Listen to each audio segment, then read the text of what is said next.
Cette semaine, nos infos viennent de loin. Première escale à Madagascar. Première fois que Parallèle Sud propose une série de reportages made in ailleurs. C'est une vraie avancée pour notre rédaction. Premier volet à Nossi Iranja dans une salle de classe de 85 élèves avec une seule prof.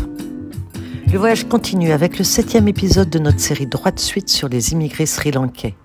Lahiru Laxman est arrivé à La Réunion il y a 5 ans à bord du premier bateau. Il fuyait son pays pour tenter de rester en vie. Depuis, il s'est intégré, il s'est impliqué dans le monde associatif et a même signé un CDI. Pourtant, il n'a toujours pas de titre de séjour et ne peut donc pas faire venir sa femme et son enfant. Son témoignage arrive au moment où La Réunion renforce la lutte contre l'immigration clandestine.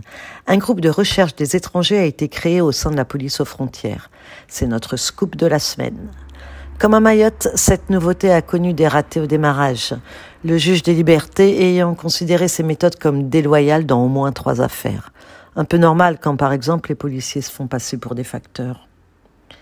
Il est très loin aussi le jardin des Tuileries à Paris. C'est là qu'enfin, un monument en hommage aux victimes de l'esclavage devrait être érigé. Le projet est d'y graver les 200 000 noms des esclaves libérés en 1848 dans les colonies françaises. Retour dans la zone avec le regard de Shakila qui se pose cette fois à Fayard. Elle nous amène à la rencontre de Jessica Ponit-Toplin, la fondatrice de l'association Cafette Familiale. De Saint-André à Mayotte, elle tend la main et l'oreille à ceux qui le souhaitent en refusant toute forme de communautarisme. Le sang est toujours rouge, rappelle-t-elle. Allez, on termine ce sommaire au cœur de l'île, à la Case Marron de la Saline, le temps d'un festival Maloya gratuit qui aura lieu samedi. On s'y retrouve ? Pour les reportages complets et les libres expressions, à vous de voyager jusqu'à notre site parallèlesud.com.